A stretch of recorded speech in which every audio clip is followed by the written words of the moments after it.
dar comienzo al orador, les quiero presentar a Luciano Patauer. Luciano es un médico que está hace casi 10 años con nosotros, es médico del staff del Hospital Naval también, y la charla que hemos decidido presentar hoy es Principios quirúrgicos en fracturas de platillos tibiales. Así que, Lucio, muchas gracias por estar. ¿Se escucha, se ve bien? Sí. Bueno, gracias Jorge por la presentación. Como dijo Jorge, voy a hablar de principios quirúrgicos en la fractura de platillo tibial, sobre todo cómo las manejamos en el centro. Vamos a hablar un poco de la planificación de la cirugía, qué imágenes solicitamos, cuál es la clasificación que utilizamos actualmente, el manejo de las lesiones asociadas y el rol de la artroscopía en estas fracturas. Como se sabe, estas fracturas tienen un aumento en la incidencia y son cada vez más complejas, debido a que hay cada vez más accidentes de tránsito, sobre todo más accidentes de moto, y para colmo de males el paciente viene con más expectativas, viene más demandante y trata de estar en la situación previa a la lesión. Nosotros tenemos que tratar de devolverle una articulación indolora y funcional, y por sobre todas las cosas, prevenir la osteoartrosis precoz. Para esto, tenemos que ver cuáles son los factores pronósticos, los cuales van a determinar el desarrollo de osteoartrosis a posteriori. Acá lo separé en dos grupos, un grupo que podemos modificar y otro grupo que no podemos modificar. En cuanto a los que no podemos modificar, se encuentran la edad y el sexo. Las mujeres en edad adulta tienen mayor riesgo de desplazamientos post-osteosíntesis por contar con un menor capital óseo, y la respuesta de los condrocitos después de los 50 años es peor ante el trauma, a comparación de los pacientes jóvenes. En cuanto a las comorbilidades, como cualquier articulación de carga, la rodilla se lleva muy mal con el sobrepeso, y como cualquier fractura se lleva mal con el tabaquismo. Pero lo que va a determinar principalmente el desarrollo o no de osteoartrosis es el trauma inicial. A mayor trauma va a haber mayor conminución, y al haber mayor conminución vamos a tener mayor desarrollo de osteoartrosis a posteriori. Estos factores nosotros le podemos avisar al paciente que va a tener un peor pronóstico de su articulación. Ahora bien, hay algunas cosas que podemos hacer durante la cirugía para cambiar el pronóstico de la rodilla, y ellos son el ensanchamiento y la mala alineación. Cada vez se está hablando más de la mala alineación, sobre todo en el plano sagital, que era algo que no se estaba hablando antes, y el ensanchamiento como uno de los peores factores predictivos negativos en cuanto al desarrollo de artrosis. A mayor ensanchamiento va a estar más inestable la rodilla, y al estar más inestable va a desarrollar más artrosis. Y también hay un grupo de lesiones que no se le da tanta importancia, o a veces pasan por alto, que son las lesiones meniscales y ligamentarias, que al no tratarlas también generan grandes osteoartrosis. Esto lo publicó Giannudis en el año 2010, es un artículo interesante porque toma distintas articulaciones y ven las secuelas postraumáticas y cuáles desarrollan osteoartrosis. Toman el radio distal, el acetábulo y la tibia proximal. Y en cuanto a la tibia proximal, más allá de cualquier escalón articular, los factores que más determinan el desarrollo de osteoartrosis es una articulación inestable, que no preservemos el menisco y que no se conserve el eje coronal. Y yo acá en este caso agregaría también el eje sagital.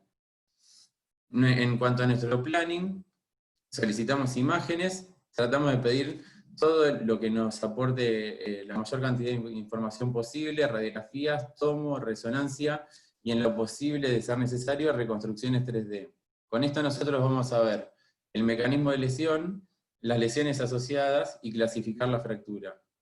En cuanto al mecanismo de lesión, todo lo que comprometa la cámara anterior de la rodilla va a estar dado por trauma en hiperextensión. Todo lo que comprometa la región posterior por trauma en flexión, y en vario invalgo afectando el compartimento interno o externo respectivamente.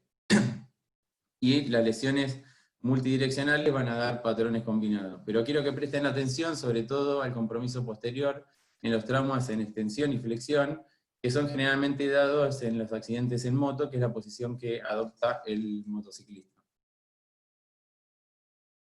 En cuanto a las imágenes, también nos permiten ver las lesiones asociadas. Muchas veces tenemos pacientes que hacemos cirugías que se ven perfectas, la radiografía, reducciones anatómicas, pero tenemos al paciente en el consultorio con un muy mal resultado clínico. Y esto podría ser dado por lesiones meniscales y ligamentarias que no las detectamos en el preoperatorio. Hay múltiples publicaciones que hablan de entre un 40 y 60% de lesiones de partes blandas hasta las últimas que hablan de hasta un 100%, sobre todo en la Jastar tipo 4. Y hay algunos parámetros que nosotros podemos utilizar para predecir estas lesiones de partes blandas en las imágenes, que son los grandes ensanchamientos y hundimientos en las lesiones meniscales, y en las lesiones tipo 4, 5 y 6, que se las consideran fracturas luxaciones, por lo tanto, algún grado de lesión ligamentaria vamos a encontrar. Este es un trabajo de este año en el que habla de la asociación de grandes ensanchamientos asociados a lesiones de asa de Walde y también las lesiones tipo 4 asociadas a asa de Walde del menisco externo. Y en este hicieron una correlación de 132 cirugías hechas bajo asistencia artroscópica y luego fueron a ver la tomografía.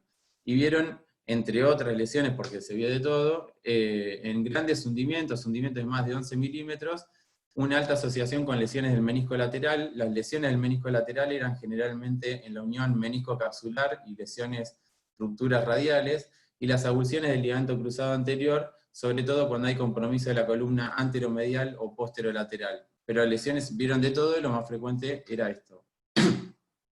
En cuanto al ligamento cruzado anterior, cualquiera que hace artroscopía de rodilla y hace reconstrucciones del ligamento cruzado anterior, ha visto el edema postcontusivo en el cóndilo, en el platillo externo en la región posterior. Entonces, cualquier fractura en la región posterior, vamos a sospechar una lesión del ligamento cruzado anterior.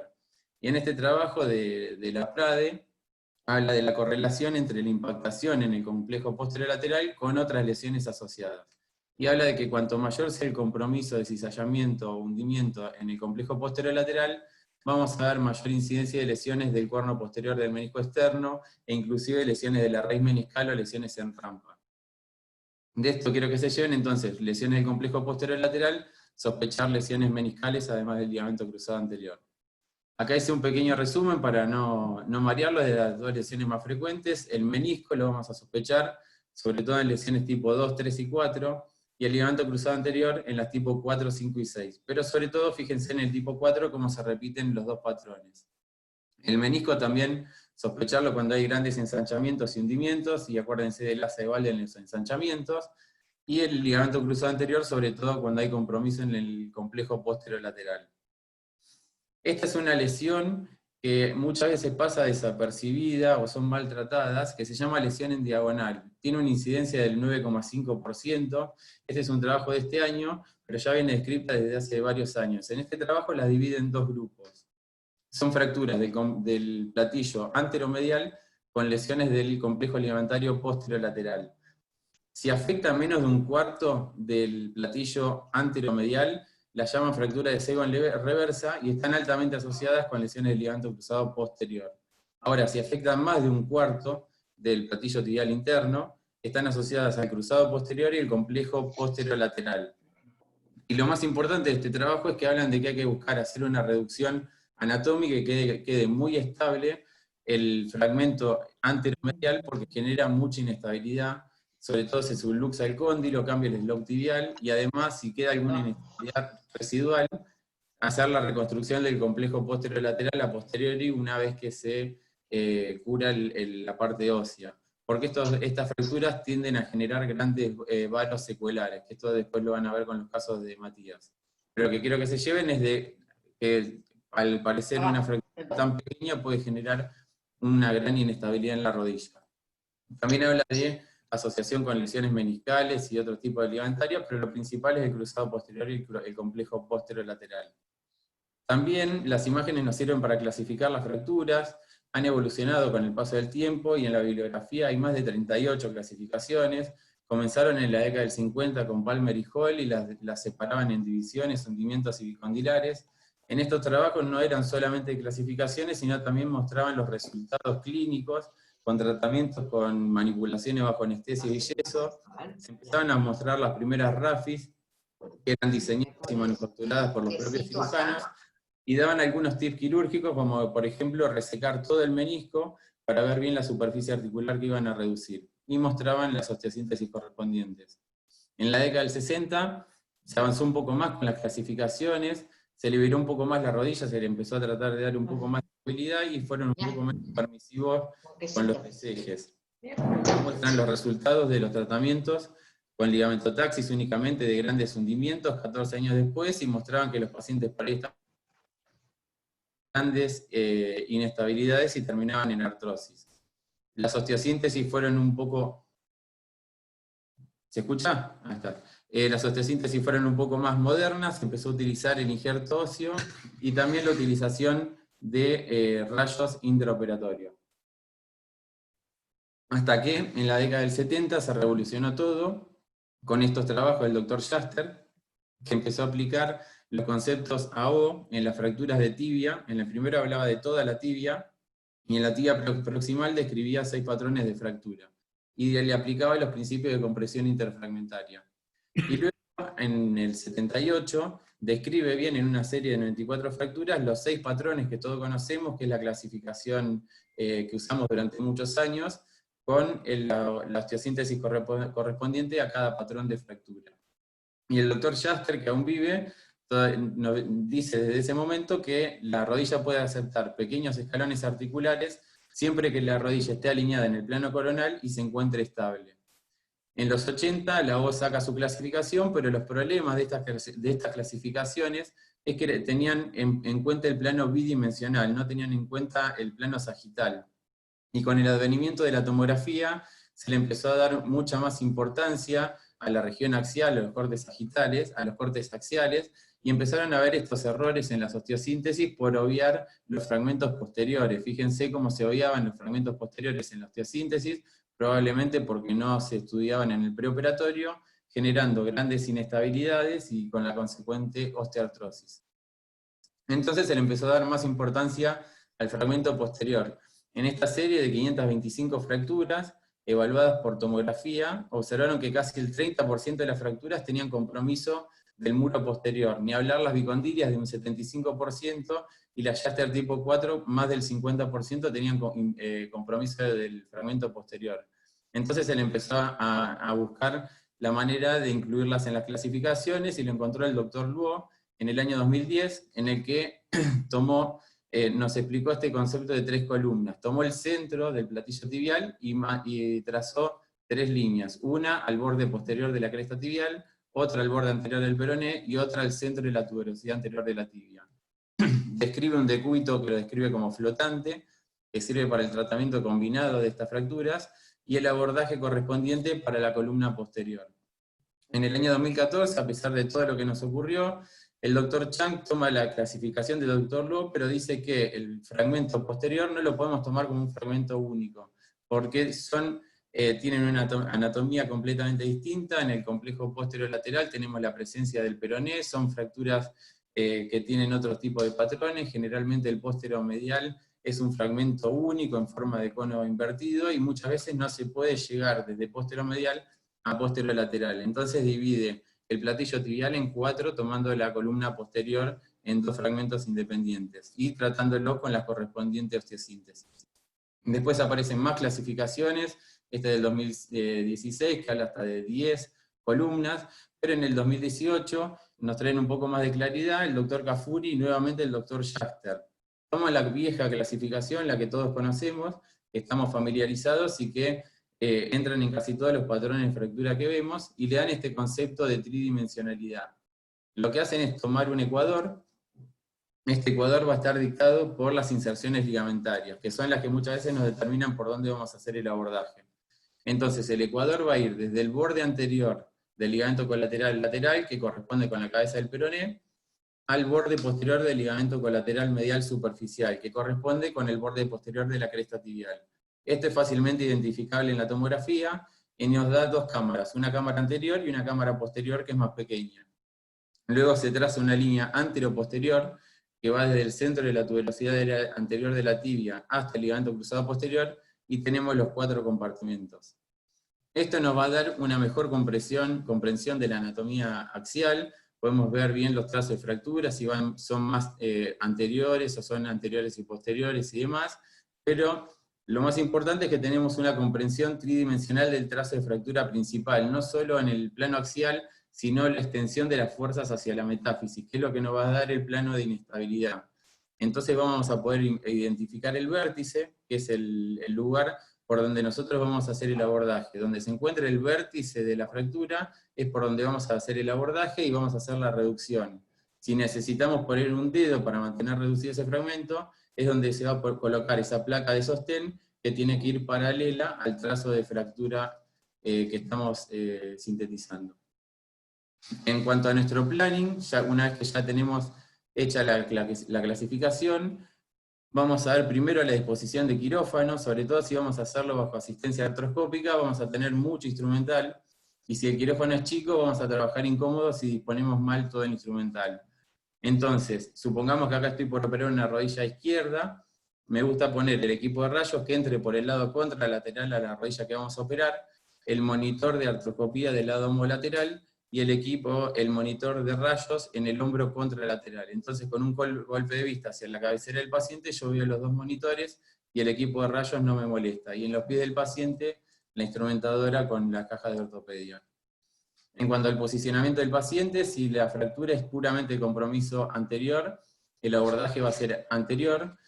Si es puramente posterior, el paciente lo ponemos en decúbito prono. En decúbito prono es más fácil para hacer la reducción y para hacer la osteosíntesis. Y si tiene patrones de fractura combinados, vamos a utilizar los decúbitos que se llaman decúbitos dinámicos. Cada uno tendrá su preferencia. Este es el decúbito flotante que describe el doctor Luo, que no me gusta mucho para utilizarlo en pacientes que tienen antecedentes de politraumatismos graves o traumatismo cráneoencefálico por la posibilidad de descompensaciones hemodinámicas, y además me resulta medio incómodo en algunos pacientes que son obesos. Piensen que este decúbito, los que describieron orientales, que generalmente son más delgados. A mí se me dificultó en un paciente más gordito. Y en este decúbito es más fácil hacer el abordaje anterolateral, en este es más difícil hacer la osteosíntesis, pero en este es más difícil abordar a posterolateral y hacer la osteosíntesis posterolateral. Entonces vamos a ver unos casos en cuanto a los abordajes con esta clasificación. Si es anterolateral el fragmento puro, hacemos el abordaje anterolateral clásico con la osteosíntesis correspondiente. Si es medial el fragmento y se ubica por delante del ligamento colateral medial superficial, hacemos el abordaje medial clásico por delante de la pata de ganso con la osteosíntesis que corresponde. Y si es posteromedial, por detrás del ligamento colateral medial superficial, nos vamos a ir por detrás de la pata de ganso para hacer el abordaje. En cuanto a lo posterolateral, es el tema más caliente en cuanto a la bibliografía actual. La verdad que no quiero hablar mucho de eso porque hay hasta webinar de 1 hora de abordajes posterolaterales, pero se puede ir desde posteromediales extendidos, cuando el fragmento es puramente posterolateral y generalmente son trazos cizallantes, conviene ir por posterolaterales, inclusive hay abordajes con descripciones con osteotomía del peroné, pero no es a lo que viene la charla. Lo que le quería mostrar es este concepto de rim plating, que es algo bastante nuevo y me parece que puede llegar a ser útil, sobre todo para las fracturas posterolaterales que tienen hundimiento, que podemos ir desde el abordaje anterolateral clásico, se flexiona la rodilla, se relaja con esto el ligamento colateral lateral, y podemos pasar entre el ligamento y el platillo tibial hacia posterior, y hacer estas osteosíntesis que se llaman osteosíntesis en anillo. Nos permiten colocar varios tornillos de 3,5 y tener un buen RAF subcondral. Esto me parece útil para las fracturas que tengan hundimiento. Las fracturas con cizallamiento del complejo posterolateral, yo iría con los abordajes posterolaterales para colocar la placa de sostén paralela al trazo de fractura. Acá siguen, hay algunos casos más que muestran. Inclusive hay algunos trabajos que muestran reducciones bajo asistencia artroscópica y las placas premoldeadas con impresiones 3D. Ahora bien, la artroscopía, ¿cuándo, cómo, a quién? Hay publicaciones ya desde la década del 80 de la utilidad de la artroscopía en este tipo de fracturas, y la utilidad es básicamente como asistente de la reducción al intensificador de imágenes, y nos sirven para evaluar y tratar patología intraarticular. Ya hablé de las lesiones de partes blandas asociadas, sobre todo lesiones meniscales y avulsiones del ligamento cruzado anterior. Entonces vamos a ver a quiénes sí, a quiénes no se les haría artroscopía. Sí a las tipo 1, 2 y 3, que tengan lesiones meniscales o ligamentarias que sospechemos o confirmemos con la resonancia, y para visualización directa de la articulación. No a las 4 y 5 que sean muy conminuta o que no hayamos podido reducir todas las ventanas corticales o que el paciente tenga patología degenerativa preexistente. y tal vez a las fracturas tipo 4. La ventaja principal, una de las ventajas de la asistencia artroscópica es que con el lavado de la articulación drenamos toda la hemartrosis y el debris subcondral que se genera por el trauma. Esto hace que el paciente tenga un posoperatorio inmediato más confortable, siente la rodilla menos empastada y le cuesta menos mover en el posoperatorio inmediato. Así que, aunque no le hagan la artroscopía, les recomiendo que laven bien la articulación porque le va a cambiar mucho el confort al paciente en el posoperatorio inmediato. En cuanto a la reducción, lo más útil son para estas fracturas las tipo 2 y 3 que tienen hundimiento. La usamos colocando una guía de ligamento cruzado anterior en el centro de la lesión, pasamos una clavija guía, generalmente recomiendan hacerlo desde la ventana anteromedial porque tenemos un túnel más largo y además no estamos dañando la columna lateral que ya está dañada. En este caso lo hice por la ventana medial porque tenía una cirugía de ligamento cruzado anterior previa y no me quería topar con ella. Después se labra con una broca, solamente una ventanita, la cortical, y se levanta con el impactor, en este caso hasta llegar a la altura del menisco, no sobrecorregimos, y este es un dato importante, hay que tratar de hacer la osteodesis antes de retirar el impactor, porque si lo sacamos antes, esto genera un efecto vacío y se puede perder un poco la reducción. Y luego hacemos la osteosíntesis. En las tipo 4, yo pasaría de un tal vez a un sí por esto. Está cada vez más demostrado de que hay casi un 100% de lesiones de partes blandas asociadas. De ligamento cruzado anterior hay descriptas hasta un 90%, no solo lesiones intrasustancias, sino también avulsiones ligamentarias. Lesiones meniscales, 60% del menisco lateral, y del ligamento colateral lateral, 63%.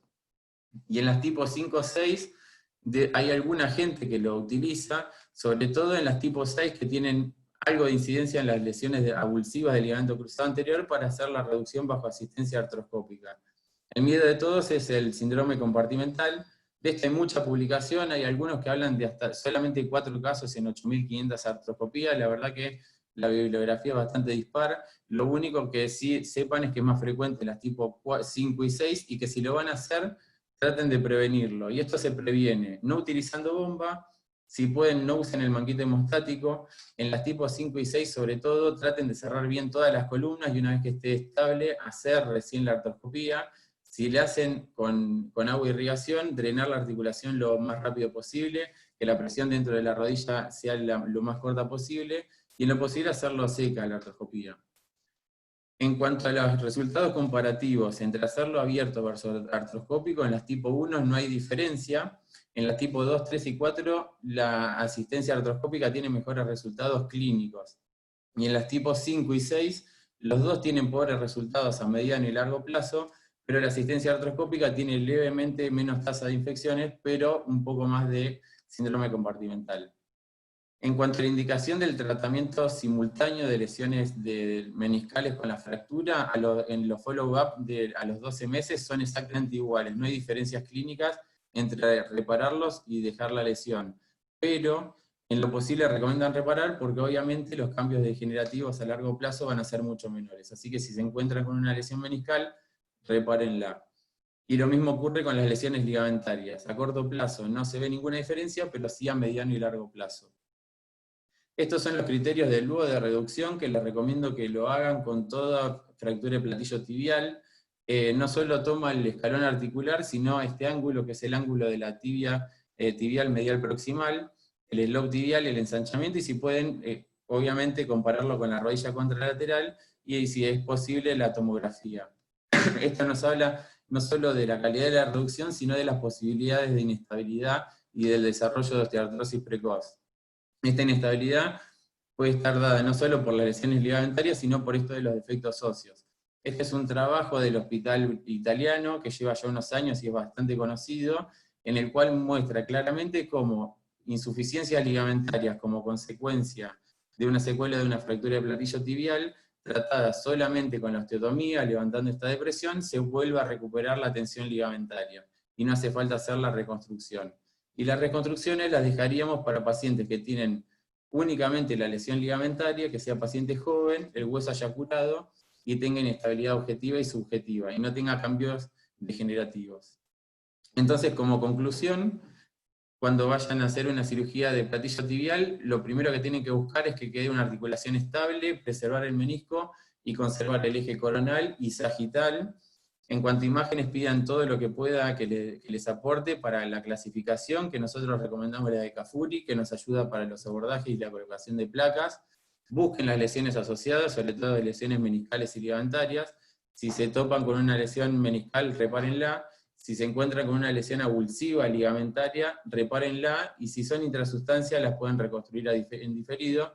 Y si tienen un paciente con inestabilidad en el consultorio, primero busquen la lesión ósea. Muchas gracias. Muchas gracias, Luciano.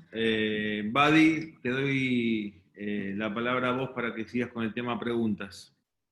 Bueno, gracias Jorge, gracias por invitarme a la coordinación. Quería saber si hay alguna pregunta, si la quieren hacer por el chat.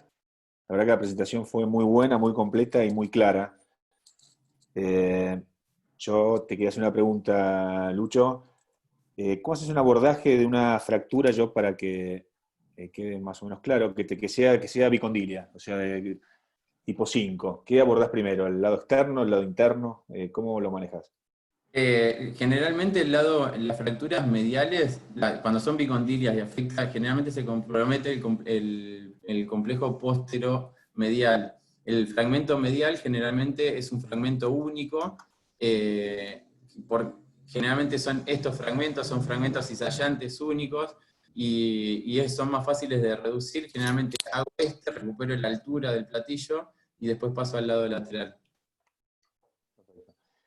No, la presentación fue muy clara. Es muy importante poder interpretar el patrón de la fractura. Y esto que habló Luciano de las fracturas de los cóndilos posteriores, de la parte posterior, es bastante actual, y a veces, si uno no estudia bien estos pacientes, pueden pasar desapercibidas. Y como mostró él, el trabajo que mostró del Hospital Italiano, que son secuelas de fracturas posterolaterales, posteriores marginales, que a veces son fracturas que pasan subestimadas o subtratadas, que producen una inestabilidad clínica, este trabajo exactamente, produce una inestabilidad, una insuficiencia posterolateral con estructuras ligamentarias intactas. Entonces, uno al corregir y levantar, ustedes saben que el ligamento externo, como ven aquí, se inserta en el cóndilo, en el peroné. Al levantar el platillo externo, uno retensa las estructuras y recupera la estabilidad de la rodilla sin tener que hacer ninguna reconstrucción ligamentaria.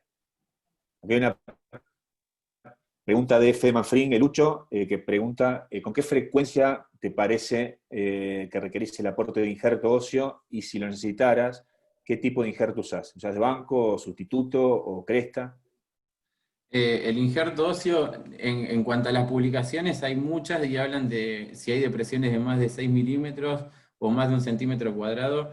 La verdad que yo, hablando con gente de más experiencia, me dicen de que si queda con una buena estabilidad el fragmento, si logra hacer bien la osteosíntesis y me quedo conforme, no utilizan injerto óseo. En el caso de utilizar injerto óseo y cuento con banco, utilizo injerto de banco. Generalmente los uso cuando tienen grandes hundimientos. Y si tengo posibilidad, uso injerto de banco. Sí, nosotros básicamente también. En general, las fracturas que tratamos en general, como mostraste vos, tipo 1, 2 y 3, artroscópicas del lado externo, si tiene un hundimiento severo, nosotros tratamos de poner injerto. Si puede ser, si tenemos acceso al banco, le ponemos injerto molido de banco, por la ventana que vos mostraste, y si no, puede ser de cresta o sustituto óseo. Y por otra parte, aquellas fracturas que tienen un hundimiento mayor con cizallamiento, quizás a veces si hacemos un abordaje externo en la fractura, ponemos algo de tricortical. ¿Alguna pregunta más? Acá, el doctor Luque pregunta, Lucho, si tenés algún tip importante para el abordaje posterolateral. Vos mostraste ahí que hay distintas opciones. Puede ser un abordaje posterolateral, teniendo en cuenta, por supuesto, sabemos que ahí está el ciatoglio externo y tenemos estructuras complicadas, y hay otra posibilidad de hacer una osteotomía del peroné. ¿Sabés? Porque el peroné en estas situaciones ocupa casi el 60% de la parte externa, y es muy difícil llegar con un abordaje anterolateral a la parte posterior del peroné. Entonces, ¿vos tenés algún detalle quirúrgico o algo? Ahí mostraste unas placas muy interesantes para poder solucionar este problema.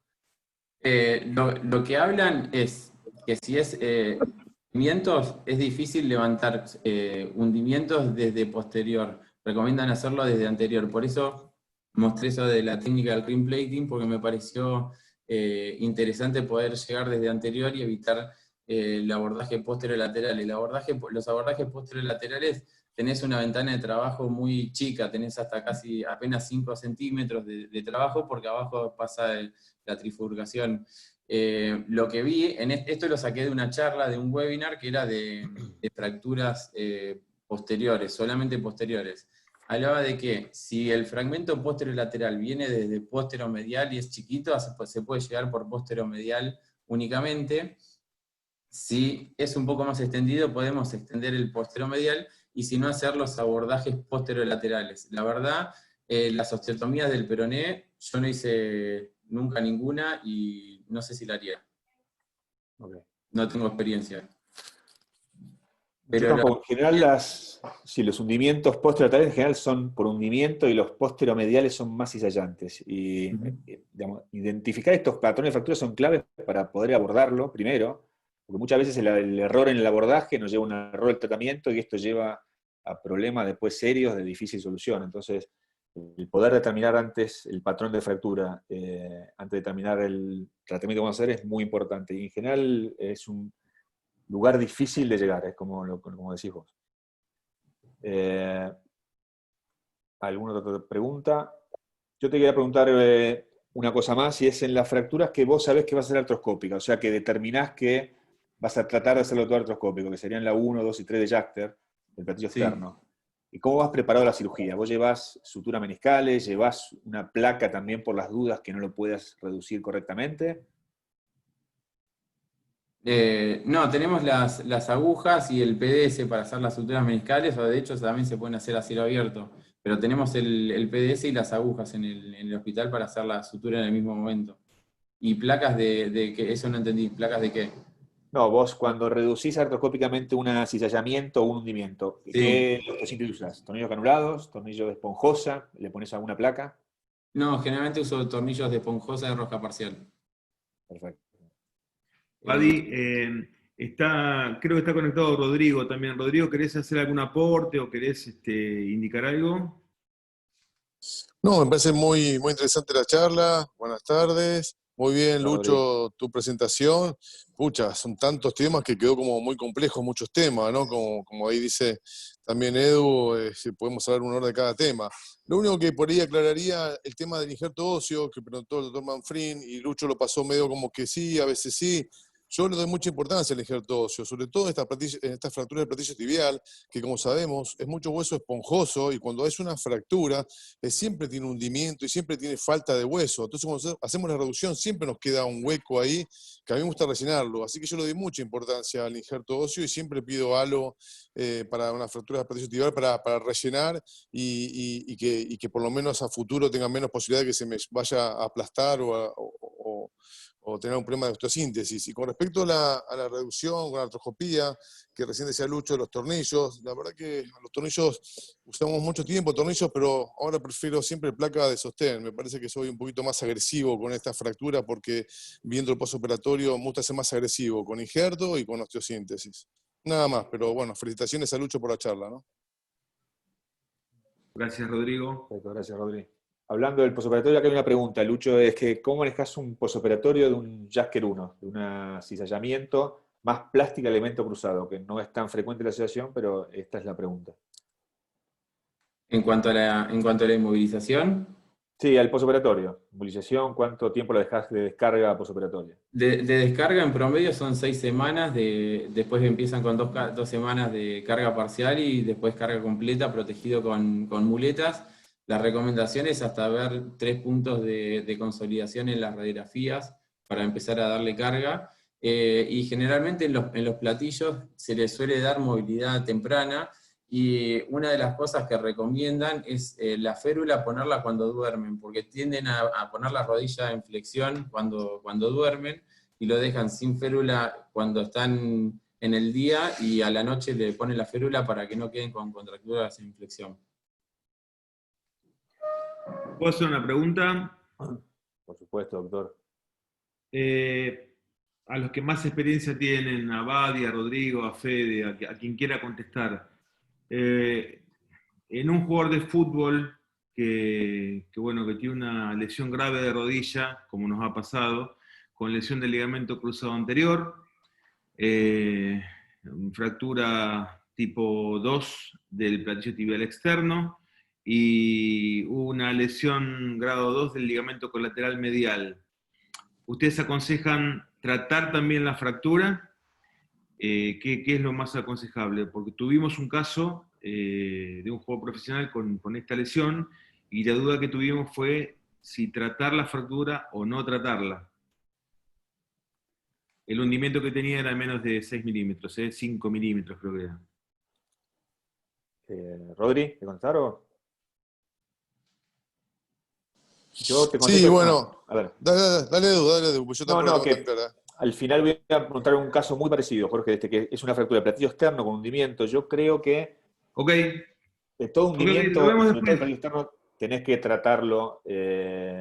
Ahora, si trataron 1 o 2 tiempos, bueno, es discutible, pero yo creo que si tenés algún tipo de hundimiento en el platillo, si es mayor a 3, 4 milímetros, yo considero que hay que tratarlo. No sé, Rodri, ¿qué pensás?